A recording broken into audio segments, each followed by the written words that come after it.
Hey, as we approach the holiday season, it's important to take care of those who might be a little less fortunate. And before today's game, Billy sat down with Major Caleb Senn for the Salvation Army to discuss how we can help out. Thank you, Jason. One of the most iconic sounds at this time of the year and this time of the season is the jingle of the Salvation Army bells and, of course, the Red Kettle. Major Caleb is back with us. We had you a couple of years ago. Yeah. It's great to see you. Yeah. How excited are you to be here again for another hockey game and another Red Kettle game? It's always exciting to cheer on the Wolves, and it's exciting that the Red Kettle season is starting. I've been doing this long enough that I hear those bells in my sleep. So it's nice to be at a place where people appreciate those bells as well. Absolutely. I read something, and I don't think we talked about this a couple of years ago, but you were born into the Salvation Army. Both your folks were officers. That's right. So you followed in their footsteps. Talk about that little procedure and how you got into it. You know, it's interesting. My dad was from a small town very north in Wisconsin. My mom's from the southern states. They met in training college that's here in Chicago to be Salvation Army officers. And I was born a few years later. And so I have been very fortunate, though, because we move around. We get transferred from appointment to appointment. I grew up doing that. I was very fortunate to be in good hockey towns every time. Chicago, Detroit. I was just very fortunate that way. That's right. We're going to put a board up here, and I want you to talk a little bit about some of the history of the Salvation Army and this time of the year. Obviously, it goes back a long time, as you see. Just the average amount in each kettle is around $4,000. That's right. Yeah. And obviously there's a lot of kettles out there, so you want to fill them up as much as possible. But I think it's the longevity. This is 133rd year, I believe, and you can see they showed up in Chicago around 1901. I don't remember that, but it's pretty cool. A good thing we don't remember that.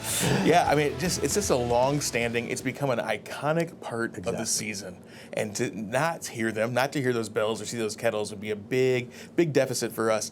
We understand, though, like that $4,000, people would be amazed to know that's what those kettles are raising. And I like to remind myself every year as I'm out volunteering, ringing the bell, which I do I want to write a $4,000 check or do I want to volunteer my time at the kettle? So, register to ring.com is a great way to get involved in volunteering. It's a ton of fun. I bring my kids out. Sometimes we sing. I bring my trombone out. I mean, it's a lot you can do out there and just have a great time this season. So I think a lot of people probably out there would like to know what really happens with the donation. So you put some money in a kettle. Everyone sees $4,000. Where does that go?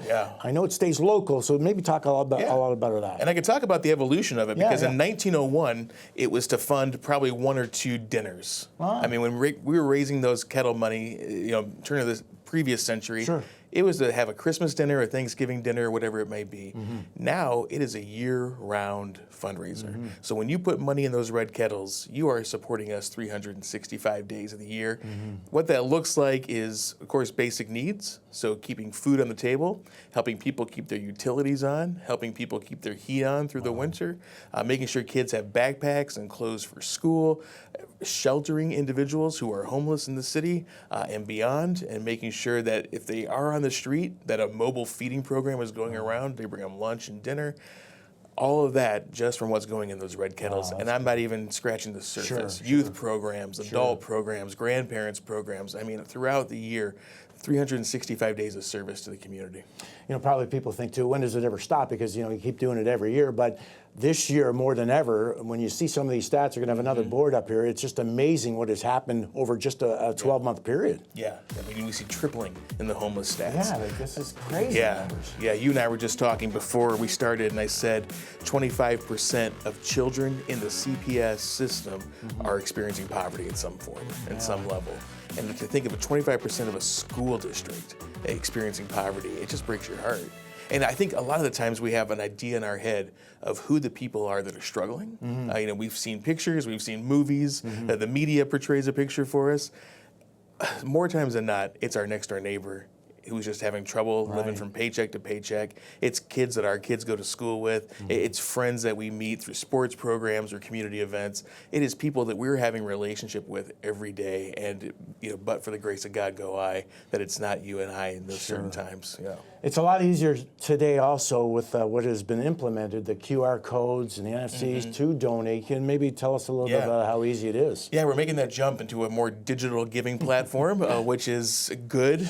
People people like that convenience. Also, I don't carry cash. I don't think I may have $1 on me right now. Not enough to get lunch today. Yeah. I'll tell you that. Yeah. So having that availability to have those QR codes. At some places you'll see it's separated in denominations. So a 20, a 10, or a 5, and you can just tap which denomination you'd like to give.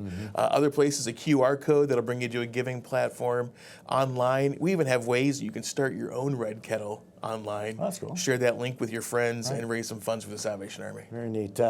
Lastly, excited about dropping the puck to open the game up tonight? I am very excited.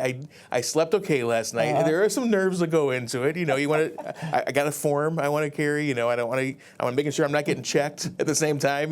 So yeah, I'm super excited. Cool. Yeah. Major Caleb Senn, thank you again. It's good to see you again. My pleasure. Great Good to be luck here. this season. Hopefully we raise a lot of money. Thanks so much. And we'll be back with more of the second intermission after this.